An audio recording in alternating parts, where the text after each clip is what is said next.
Assalamu alaikum, dear students. Today we are going to discuss the differences between humanistic and existential psychology. So the first one is definition here. Humanistic psychology is a perspective that emphasizes looking at the whole individual and stresses concepts such as free will and self-actualization. Humanistic psychology में क्या होता है कि जो humanistic वाले थे वो क्या करते थे, वो ज़्यादा emphasize करते थे whole individual पर, ठीक है। और जो मेजर उन्होंने स्ट्रेस किया जिन कॉन्सेप्ट पे वो थे free will and self actualisation. Free will क्या होती है? फ्रीडम ऑफ चॉइस, कि इंसान अपनी मर्जी से अपने एक्शंस खुद परफॉर्म कर रहा होता है, इसलिए वो अपने एक्शंस के लिए खुद रिस्पॉन्सिबल होता है, वो किसी को ब्लेम नहीं कर सकता। और सेल्फ एक्चुअलाइजेशन क्या होती है कि इंसान का जो मतलब उसके इंटरनल उसकी अचीवमेंट्स होती हैं, उसके जो इंटरनल हर इंसान के डिफरेंट इंटरनल कैरेक्टरिस्टिक्स होती हैं, ठीक है, वो उनको अचीव कर सके, ये सेल्फ एक्चुअलाइजेशन होती है। सही है। इन दोनों ने क्या किया, सॉरी ह्यूमनिस्टिक ने क्या किया था, ज़्यादा फ्री विल और सेल्फ एक्चुअलाइजेशन पे फोकस किया था। लेकिन the other side existential psychology definition here a philosophical theory or approach which emphasizes the existence of the individual person as a free and responsible agent determining their own development through acts of will. इन्होंने क्या किया था, existentialist ने ये क्या करते थे, इन्होंने इस बात पे ज़्यादा फोकस किया था कि जो इंसान होता है वो फ्री है, ठीक है, और वो and determine there own development through acts of free will. और इंसान जो है वो अपनी लाइफ जो है वो खुद उसको डिटरमाइन करता है, कैसे? अपने एक्ट्स के ज़रिए, मतलब अपनी विल के जो एक्ट्स, मतलब वो खुद जो अपनी मर्जी से एक्शन परफॉर्म कर रहा होता है, उसके ज़रिए वो क्या कर रहा होता है, अपनी लाइफ को प्रोसीड कर रहा होता है, अपनी एग्जिस्टेंस शो कर रहा होता है, ठीक है। इन्होंने कहा था कि इंसान जो है वो फ्री है, ठीक है, इन्होंने भी वही बात की फ्री विल वाली। लेकिन इन्होंने ये कहा है कि इन्होंने सेल्फ एक्चुअलाइजेशन पे कोई बात नहीं की। इन्होंने कहा है कि इंसान जो है अपनी विल के ज़रिए अपनी जो है वो एग्जिस्टेंस को फाइंड कर रहा होता है, ठीक है। इन्होंने इस बात पे ज़्यादा फोकस किया, दैट्स वाई इनका नाम भी एग्जिस्टेंशियल यानी रखा गया, क्योंकि इन्होंने एग्जिस्टेंस पे ज़्यादा फोकस किया हुआ है। सही है। नेक्स्ट वन आता है, for humanist the major motivation in life is the actualizing tendency.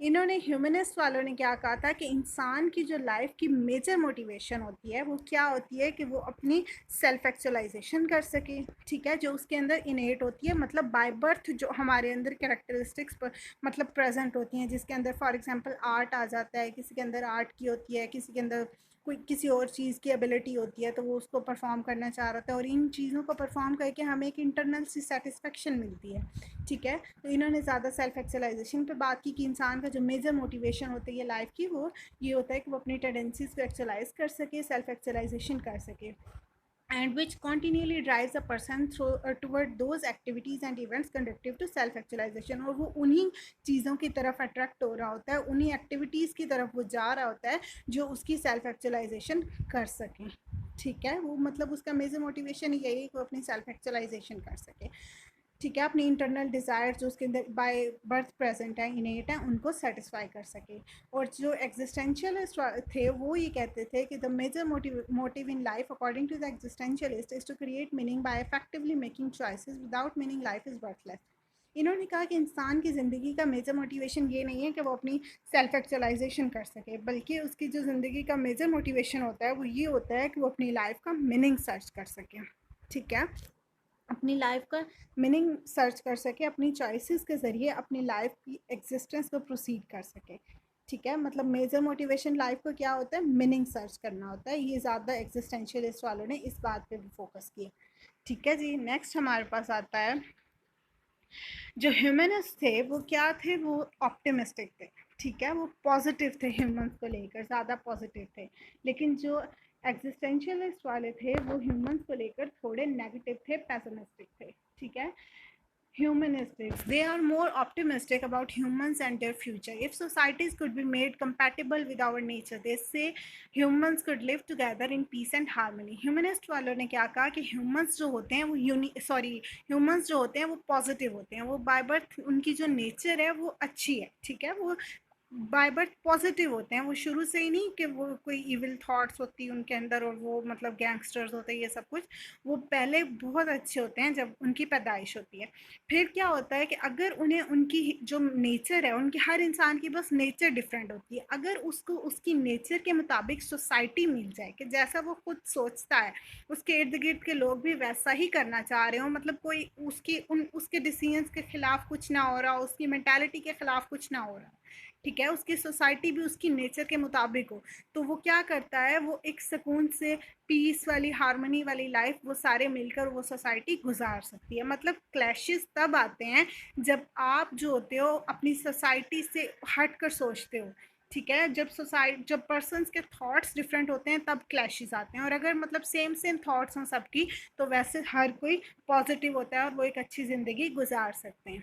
ठीक है, और जो थे एग्जिस्टेंशियलिस्ट वाले, ये कहते थे they are more pessimistic, humans have no built in guided system but only the freedom to choose, but we are free, we can not blame God, our parents, genetics or circumstances for our misfortune, only ourselves. ये क्या थे, ये humans को लेकर थोड़े negative थे। उन्होंने कहा था, ये कहते थे कि हमारे अंदर कोई गाइडेंस सिस्टम नहीं है इंटरनली, ठीक है, जो हमें गाइड कर रहा हो। हम क्या करते हैं, हम अपनी मर्जी से चूज़ कर रहे होते हैं, सिर्फ हमारे अंदर फ्रीडम होता है चॉइस का। ठीक है, तो हम जब खुद अपनी मर्जी से डिसीजन ले रहे हैं तो हम क्यों फिर कहें कि कोई हम क्या मतलब हमारे साथ गॉड ने कुछ गलत कर दिया, अल्लाह ताला ने गलत कर दिया है, हमारे पेरेंट्स ने कुछ गलत कर दिया, या हमारे जीन्स में ये बात गलत थी। ठीक है, ये हमारी किस्मत गलत थी, ये वो किस्मत किसी भी चीज़ को वो ब्लेम नहीं कर सकते। ठीक है, वो अपनी मर्जी से सारे एक्शन परफॉर्म कर रहे होते हैं और फिर वो गलत भी कर रहे होते हैं बीच में कुछ एक्शंस। ठीक है, तो फिर इस वजह से वो बैड है, वो इतने ज़्यादा ऑप्टिमिस्टिक मतलब पॉजिटिव नहीं है ह्यूमंस। ठीक है, इन्होंने ये वाली बात की थी। सही है, उसके बाद हमारे पास आता है humanistic psychologist does not dwell as much as on the meaning of death. इन्होंने क्या किया था, ह्यूमनिस्टिक वालों ने ज़्यादा डेथ पे कोई फोकस नहीं किया था कि डेथ मतलब क्या, इसका क्या होता है हमारी लाइफ में, इसकी क्या इंपॉर्टेंस होती है डेथ के कंसेप्ट की, इन्होंने ज़्यादा इस बात पे कोई फोकस नहीं किया था। But existential is the realisation that once death is inevitable is extremely important. Existentialist वालों ने डेथ पे काफ़ी फोकस किया। इन्होंने कहा कि अगर एक इंसान को ये रियलाइज़ हो जाए कि उसकी जो डेथ है वो खुद ब खुद आ जानी है, बिना किसी इनविटेशन के उसने खुद ब खुद आ जाना है, और वो अनअवॉइडेबल है, उससे बचा भी नहीं जा सकता, उसको बुलाया भी नहीं जा सकता, उसने खुद ब खुद आना है। मतलब डेथ जो है ये फाइनल है, ये होनी ही होनी है। अगर एक इंसान को ये रियलाइज़ हो जाए कि उसकी डेथ जो है वो मस्ट होनी होनी है, तो क्या होता है, उसकी लाइफ जो है वो चेंज हो जाती है, वो अपनी लाइफ को एक डिफरेंट एंगल के थ्रू गुजारता है। क्यों, क्योंकि उसके माइंड में हर वक्त ये चल रहा होता है कि कहीं भी किसी भी वक्त उसकी डेथ हो सकती है। ठीक है, तो वो एक अच्छी ज़िंदगी गुजार सकता है जब वो ये सोच रहा होता है कि उसने किसी भी टाइम मार जाना है। सही है, तो अगर इंसान डेथ को अपने माइंड में रखता है तो उसकी एग्जिस्टेंस जो है वो ज़्यादा खूबसूरत हो सकती है, ये एग्जिस्टेंशियलिस्ट वालों ने कहा था। ठीक है, मतलब डेथ की रियलाइजेशन भी हमारी लाइफ को गुड या बैड बनाने के लिए बहुत इंपॉर्टेंट होती है। लास्ट वन हमारे पास जो डिफरेंस आता है, the humanist assume that humans are basically good and therefore if placed in a healthy environment they will naturally live a life in harmony with other humans. इन्होंने क्या कहा था कि ये कहते थे कि ह्यूमंस जो हैं वो गुड हैं। ठीक है, ह्यूमंस जो हैं बाय बर्थ बाय नेचर वो बहुत अच्छे हैं, अगर उनको उनकी मुताबिक एक अच्छा इन्वायरमेंट मिल जाता है, अगर उनको सोसाइटी अच्छी मिल जाती है तो वो आपस में खुश खुश सारे रह सकते हैं बिना किसी क्लैशेस के, किसी फसाद के, वो सब आराम से सुकून से रह सकते हैं, क्योंकि बाय बर्थ जो हैं वो सारे अच्छे होते हैं, वो सारे गुड होते हैं। लेकिन एग्जिस्टेंशियलिस्ट वालों ने ऐसा नहीं कहा, ये कहते थे ह्यूमन न्यूट्रल है। ठीक है, ये थोड़े से ह्यूमंस को लेकर नेगेटिव थे, लेकिन फिर भी इन्होंने कहा कि ह्यूमंस जो हैं वो इस लिहाज से न्यूट्रल हैं, वो ना गुड है ना बैड है, वो न्यूट्रल है। न्यूट्रल कैसे हैं, the only thing we are born with is the freedom to choose the nature of our existence. Same वो पीछे वाले कंसेप्ट आ जाता है कि इन्होंने भी यही कहा कि ह्यूमन जो है वो न्यूट्रल है, बस वो अपनी मर्जी के डिसीजन ले रहे होते हैं, वो खुद अपनी एग्जिस्टेंस को कर रहे होते हैं कि हमने अपनी लाइफ को गुड गुजारना है, मतलब हमने एक अच्छा इंसान बनना है या हमने बुरा इंसान बनना है, तो वो खुद इस बात पे डिसाइड कर रहे होते हैं। उनके अंदर बाय बर्थ कोई गुड एबिलिटी ये नहीं है कि वो गुड है, ना ही वो बाय बर्थ बैड है। ठीक है, वो न्यूट्रल है, वो ये खुद डिसाइड करते हैं कि उन्होंने गुड होना है या बैड होना है। सही है, तो मतलब वो अपनी मर्जी से ये सब कर रहे होते हैं, अपनी लाइफ की एग्जिस्टेंस को कि वो अच्छी होगी बुरी होगी वो खुद ये मतलब सेलेक्ट कर रहे होते हैं अपनी फ्री विल के ज़रिए जो उनके अंदर बाय बर्थ प्रेजेंट है। ठीक है जी, यहाँ पर एक जेन पॉल सार्त्रे की फेमस स्टेटमेंट भी इंक्लूड की जाती है इस पॉइंट में, एग्जिस्टेंस प्रीसीड्स एसेंस।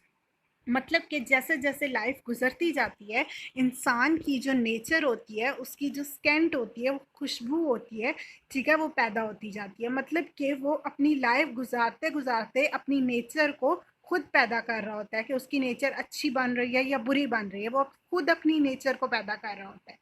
ठीक है, तो ये यहाँ पर जेन पॉल की हमारे पास स्टेटमेंट थी। हमने यहाँ पर डिस्कस किए हैं some differences between humanistic and existential psychology. And the next lecture is on similarities between humanistic and existential psychology. उसका लिंक आपको डिस्क्रिप्शन में मिल जाएगा। आई होप आपको अच्छी समझ आई होगी। Thank you so much and अल्लाह हाफिज़।